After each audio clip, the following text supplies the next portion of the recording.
Bonsoir à tous, bienvenue à ce flash d'information. La cérémonie de sacrifice du 7e jour du décès du président de l'Assemblée nationale, Amadou Soumaoro, a eu lieu aujourd'hui dimanche à la grande mosquée de la Riviera Golf à Cocody. La cérémonie a été marquée par des prières et des dons à la famille du défunt chef de l'Assemblée nationale. On y reviendra ce soir à 20h. Le ministre des Ressources animales et halieutiques, Sidi Touré, a lancé le mécanisme de financement de la préparation des projets en faveur du développement de l'économie bleue en Côte d'Ivoire. Il s'agit de préparer un cadre de réforme et d'investissement pour faire participer davantage le potentiel en ressources océaniques, côtières et des eaux intérieures de notre pays. On en sait plus avec Jean-Luc Bangbo. C'est l'aboutissement d'une requête du ministère des Ressources animales et halieutiques auprès de la Banque africaine de développement, celle de bénéficier d'un mécanisme de financement de la préparation des projets PPF en faveur du développement de l'économie bleue en Côte d'Ivoire. L'économie bleue, entendue notamment comme la gestion efficace, l'exploitation durable des ressources en eau du pays. L'objectif de ce PPF économie bleue est donc de préparer un cadre de réforme et d'investissement pour faire participer davantage le potentiel en ressources océaniques, côtières et des eaux intérieures de la Côte d'Ivoire à la transformation de l'économie nationale et à la diversification des piliers de la croissance.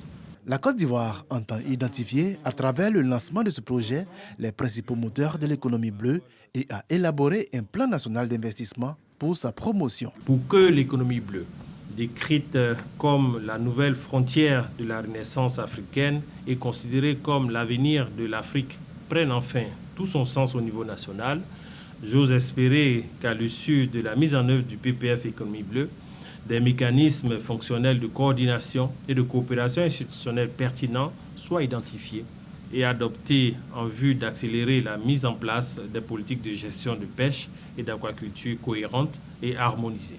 L'opération PPF Économie Bleue, conçue pour une durée de 24 mois, est financée par l'État de Côte d'Ivoire et le Fonds africain de développement pour un coût global de 852 millions de francs CFA. La lutte contre culture se poursuit dans le Bassa Sandra. Les producteurs membres de la société coopérative agricole Anzué de Guigouéagui dans le département de San Pedro apportent leur contribution. Ils viennent de réaliser 2 bâtiments de 6 classes d'un coût de 40 millions de francs CFA qu'ils mettent à la disposition du ministère de l'Éducation nationale afin de permettre aux enfants d'étudier dans de bonnes conditions. Et en Afrique du Sud s'ouvre à Durban aujourd'hui une conférence mondiale sur l'élimination du travail des enfants. Plus de 4000 délégués représentants de gouvernements, de syndicats, du privé comme de la société civile et de jeunes du monde entier sont présents. Des progrès ont été réalisés, disent-ils, mais dans le monde, les chiffres sont en hausse et la pandémie de Covid-19 n'y est pas étrangère. C'est jour de vote en Somalie. Ce dimanche, l'élection présidentielle se tient avec un an de retard suite à des troubles dans le pays. La lutte contre les islamistes radicaux Chebab, famine imminente, réconciliation politique et économique à rebâtir figure parmi les nombreux chantiers qui attendent le prochain président de Somalie. La Somalie, vous le savez, sort de plus d'un an de tensions autour de l'organisation des élections. Les troubles ont culminé dans des affrontements armés en avril dernier.